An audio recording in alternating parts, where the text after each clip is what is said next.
Hello student, इस question में क्या बोल रहा है? Two identical capacitor are connected in series. दो आइडेंटिकल कैपेसिटर है, वो सीरीज में कनेक्टेड है। The combination is connected with a battery as shown. ये जो कॉम्बिनेशन है ये बैटरी से कनेक्टेड है एज सॉन।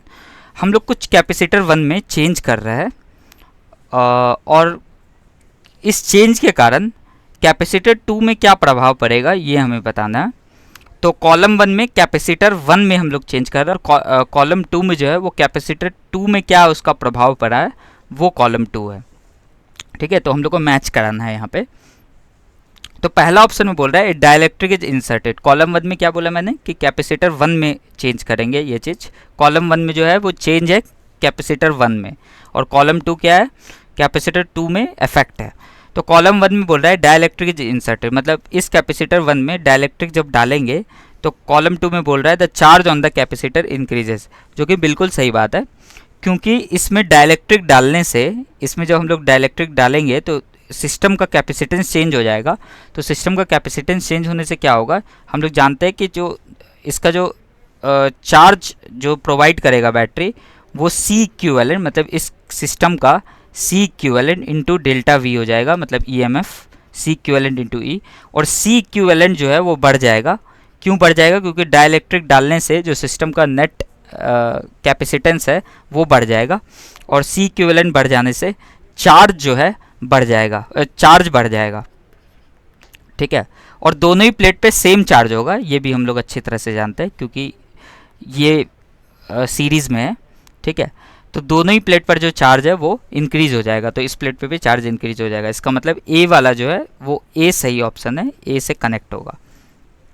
उसके बाद बी में charge on the capacitor decreases, ये बिल्कुल गलत है, तो ये नहीं होगा।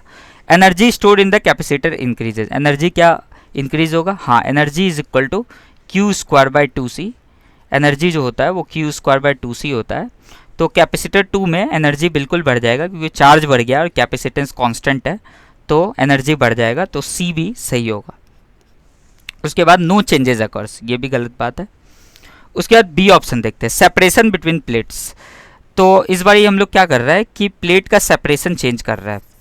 बी वाले ऑप्शन में हम लोग प्लेट का सेपरेशन को चेंज कर रहा है, मतलब प्लेट का सेपरेशन को सेपरेट कर रहा है प्लेट को, मतलब प्लेट का डिस्टेंस को बढ़ा रहा है।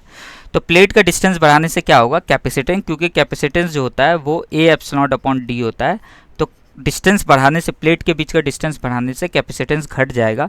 तो कैपेसिटेंस घट गया है तो सिस्टम का जो नेट कैपेसिटेंस होगा वो भी घट जाएगा, और सिस्टम का नेट कैपेसिटेंस घट जाएगा, तो क्यू नेट जो है चार्ज जो होगा वो सी नेट इंटू वी हो जाएगा, मतलब C net into E M F E हो जाएगा।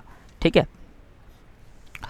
तो चार्ज जो है वो डिक्रीज हो जाएगा, तो इसका मतलब option B is the right answer, क्योंकि नेट कैपेसिटेंस सिस्टम का डिक्रीज कर जाएगा, क्योंकि कैपेसिटर 1 जो है उसका कैपेसिटेंस वो डिक्रीज कर जाएगा। ठीक है, इसीलिए जो सिस्टम है उसका कैपेसिटेंस भी डिक्रीज कर जाएगा, तो इसका मतलब बी वाला बी से कनेक्ट होगा।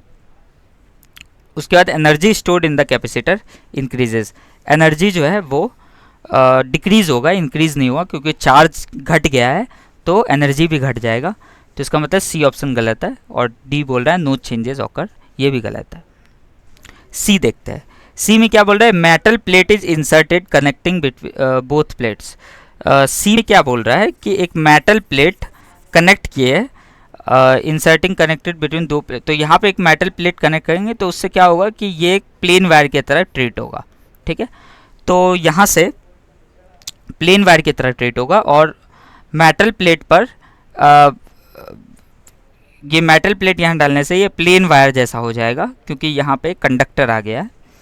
और चार्ज का अगर बात करें तो इस बार पहले जो है इसके अक्रॉस जो पोटेंशियल था, पोटेंशियल डिफरेंस, वो ई से लेसर था, क्योंकि इस ई का बंटवारा हो जाएगा इसमें और इसमें।